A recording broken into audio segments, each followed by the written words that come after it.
As Ruth reminded me once, she said, it's all right to look back, but don't stare. Good advice, good advice. Well, so I'm here to say thank you. To say thank you, but I also want you to thank me. Not by what I've done or anything like that. I want you to thank me in only one way. Keep this seat in Progressive Democratic hands.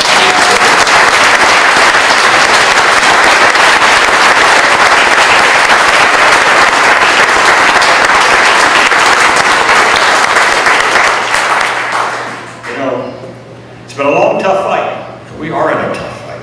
Control of the United States Senate in many ways may hinge on what happens here in Iowa. It is a close, tough race. I always knew it would be. I said last July this race will be 50.5 to 51.5 one way or the other. So it's going to be very close. And that's why we need all our votes. I just met Jan Bauer's niece, Erin. Right? Right, Erin. And she's 10 months old. Where's Lee? Yeah, there's her. 10 months old. And she's already been out door knocking. If she can door knock, so can everybody else in this room.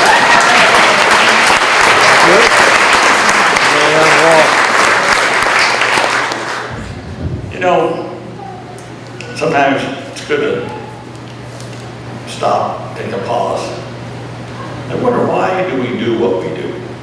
Why?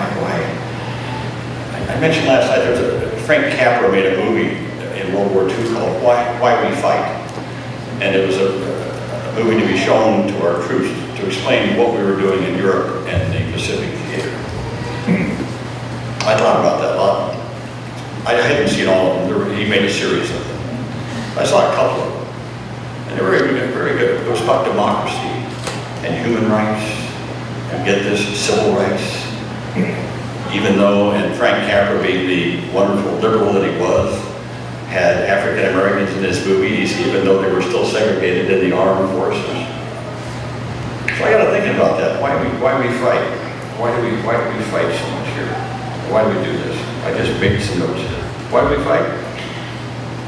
We fight because we understand, I think innately as Democrats, as progressives, as liberals, we understand that the forces of greed and wealth will always be there.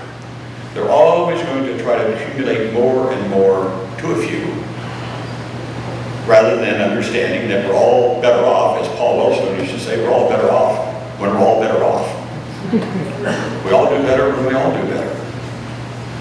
Right now, inequality is higher than it has been since the 1920s, and getting worse. 95% of all of the income gains just since the recession, 95% has gone to the top 1%. It's getting worse. More and more wealth accumulating to a few. So, what's the Republicans want? What's their number one priority if they take over the Senate and the House? Pass a tax cut for the top 1%. It's a 1/3 tax cut. Cut their taxes by 1/3 for those at the top. What do we say? No. Everyone's got to pay their fair share. But we look at it from the other end of the spectrum. What about those at the bottom? What about those struggling with the minimum wage in this country that hasn't been raised in years? How about raising the minimum wage up and giving Iowans and everyone else a raise? 300,000 Iowans would get a boost in their income if we just raise the minimum wage. To me, that's why we fight, to help those at the bottom, because we know by doing that, we all do better. Trickle down has never worked. We know that. But percolate up does. When you percolate up, it works. In education, we understand that education is both a personal good, but a social good. A social good. That is not just for the benefit of an individual, that individual gets a good education, but it's for our whole society, that a person gets a good education. You know, student debt is way out of hand. State governments have backed off of funding for education. We as a society have backed off, and we've dumped it all on students to borrow money. I went to Iowa State, and I had summer jobs working on the interstate highway system. But I borrowed some money. There's a little window in Beershire Hall. Went up and borrowed some money. It was called the National Defense Education Act. Borrowed money, 1.5%. I think I borrowed about $1,200 total. But get this, all the time I was in college, there was no interest. I went in the military for 5 years, no interest. I got out of the military, went to law school, had the GI Bill. So I want to thank all you taxpayers for my education, thank you. So I had the GI Bill, but all the time then I was in the military, no interest. All the time I was in law school, no interest. And then after law school, I had a 1-year grace period, no interest, and only then did the interest clock start to dip. And by that time, I was back here. Thank God my wife got elected, we had a job. And I was working for legal aid in Des Moines. But think about that. Think about that. And I have argued this on the Senate floor as a senator and later as chairman of the Health, Education, and Labor and Pensions Committee. If it was good enough for my generation, by God, it had to be good enough for this generation of young people today.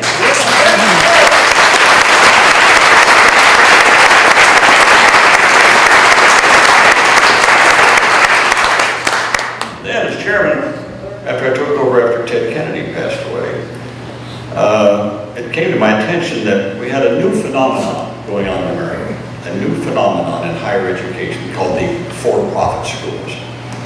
So I decided to find out more about it. So I had a 2-year investigation. I got a good investigative team together, really smart people, to go out and get data from these schools. Well, the schools were not going to testify, and they weren't going to turn over their records. So I threatened to subpoena them. They went to their lawyers and said, you might as well give him. He's going to get them anyway. And so they did a document dump on me. If you know what a document dump is, they did boxes of it, just boxes of material. So I had a good team. It took them days, months, weeks, months to go through, sort it all out, and find out what was going on. The numbers you need to remember are 12, 24, and 48. The for-profit schools educate or have in their system about 12% of all the students in higher education. They get 24% of all the federal money, and they account for 48% of all the defaults. And these are profit-making companies run by Wall Street, run by hedge fund operators. I had a 2-year investigation. I had all these hearings. Not one Republican would even show up for the hearings I had. Not one. They all said, oh, Harkin's off on a witch hunt. He's just against making money. He's against capitalism and all that kind of stuff. But what we finally got back is now the Obama administration, very shortly, will be coming out, probably just in the next few weeks. I've been talking to them about this. Are going to come out with some new strictures on for-profit schools, a gainful employment rule, and we're going to start tightening the noose on these for-profit schools.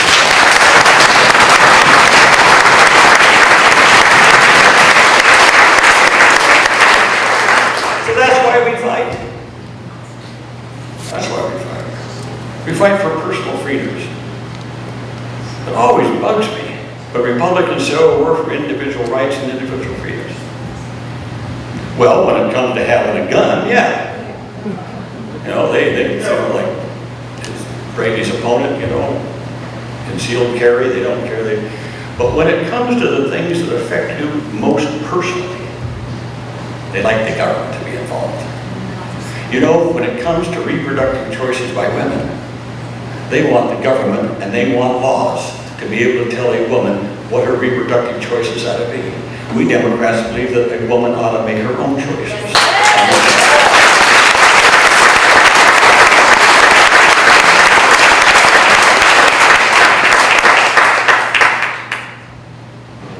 Any of you watch the Roosevelt series on television?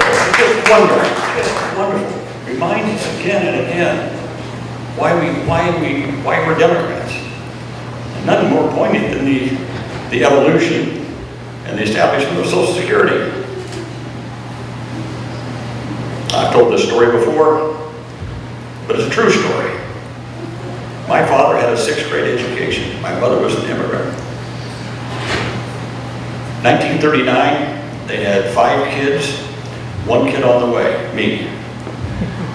My father was 54, my mother was 44.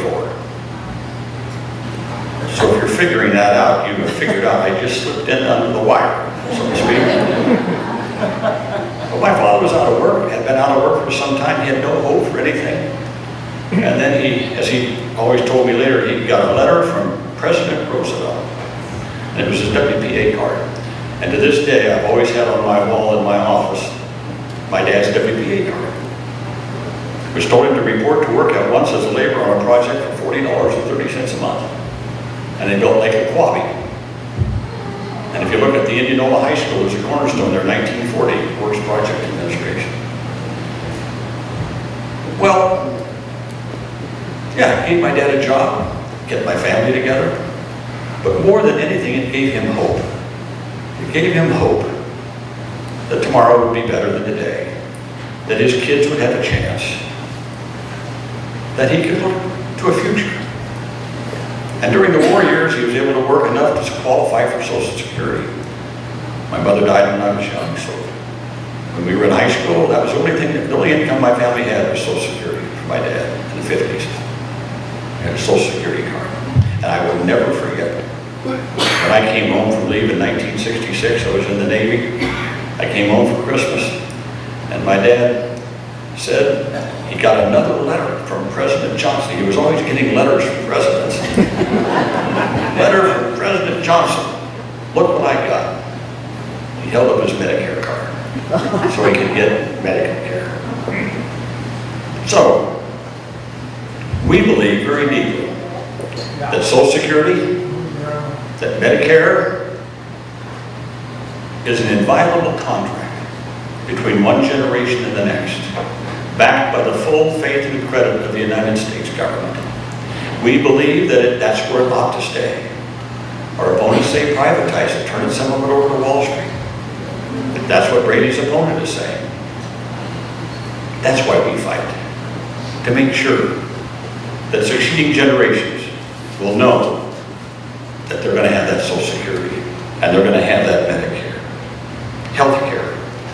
Harry Truman, 1949, first proposal, a national health care insurance program.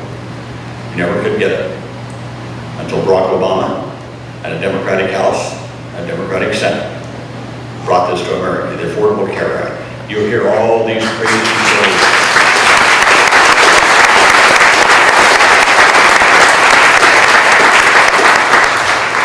Hear all those crazy stories and stuff, but I tell you, some people say, well, it's kind of complex. And I say, yeah, we're a complex society. So it is complex. And we had some bumps in the road. But we went from a system where about 40 million Americans had absolutely no health care insurance and couldn't afford it, where previous conditions would deny you the opportunity to get health care coverage, to a new system where everyone can be covered and where the government's going to provide the subsidies to poor people so they can be fully covered and can get health care, not at the end, but at the beginning, before they get too sick, before they have to go to the emergency room. That is a major change in our society, a major change in how we look at health care in America. We've got the Affordable Care Act. They want to repeal it. They want to change it back. I'm telling you, that is another reason why we got to fight for Bruce Braley and the United States President.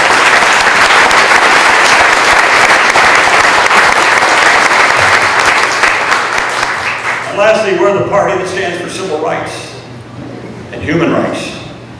We've always fought for that. Someone asked me, there was an interview, somebody in the registry interviewed me, Roxler. You may have read it, I don't know. And he asked me the question, he said, would the Americans with Disabilities Act, could it be passed in the Congress today? And I had one word, never. It would never pass in this Congress.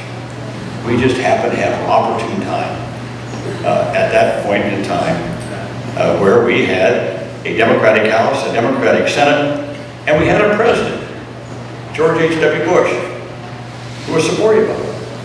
And we were able to get it through, and boy, has it changed the face of America. But We could never get it through today in this kind of a setting. So civil rights for people with disabilities, human rights. I don't know how many of you know this, but the first amendment that I ever got passed as a House member in 1975 was a human rights amendment to the Foreign Aid Bill, which is still there today, which conditions our aid to other countries on the basis of their respect for the human rights of their own people. Still in law today. But that's what we do. That's what we do as Democrats. We stand up for that.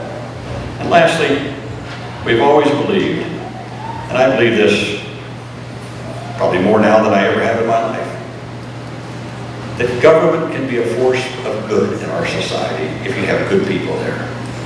When I think about what happened to my father, what happened to me in my education, you know, and I think about all the things we've done as a country, so much of it is because we had good people in government that wanted to build a great society and a good society and could see beyond the horizon for what would be needed for our future generations.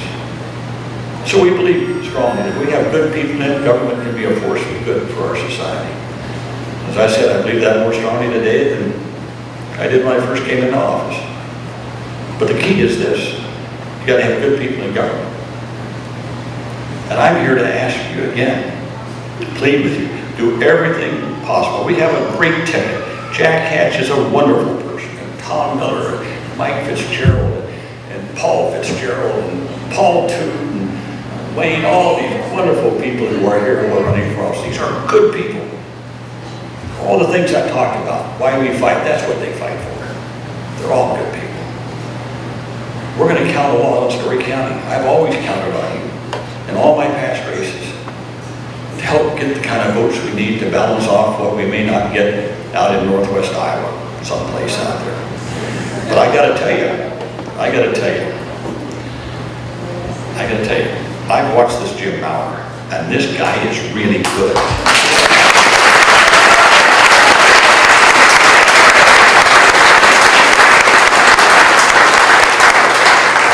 He has run the hardest campaign I've ever seen in northwest Iowa. And I'm telling you, he's gotten out there, and I up in Sioux City about a week ago, and just talking with some people on it was not a partisan gathering, it was an official thing, but people whisper in your ear, they sure like Jim Maurer, and they sure are embarrassed by their present congressman. So I'm telling you, things are moving.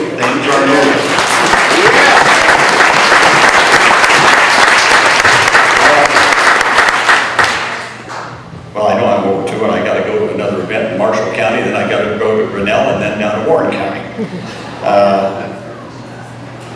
So I'm retiring from the Senate, but I'm not retiring from the fight, as you can see. I'm going to be in the thick of it.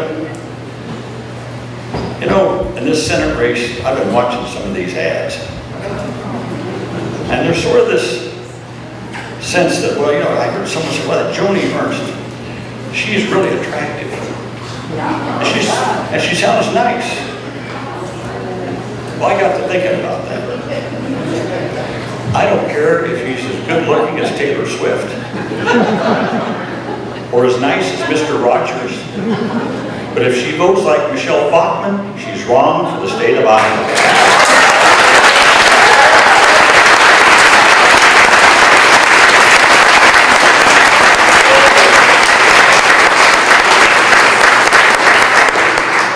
So thanks for having us back and letting me reminisce a little bit, see so many longtime friends here.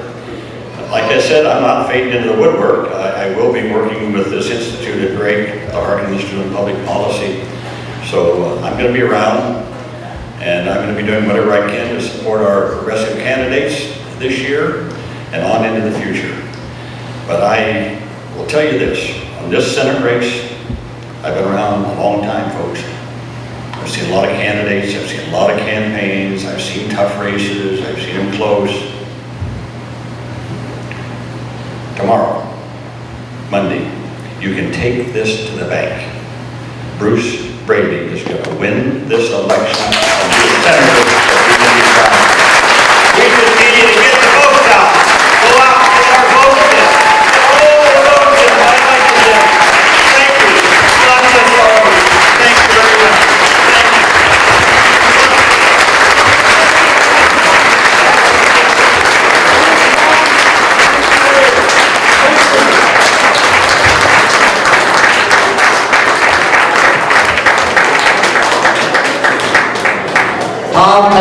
for reminding us why we fight. We have a little token of our appreciation here, a photograph of you and a little bit darker hair than you currently got. And I understand that because half of mine is the same color as yours.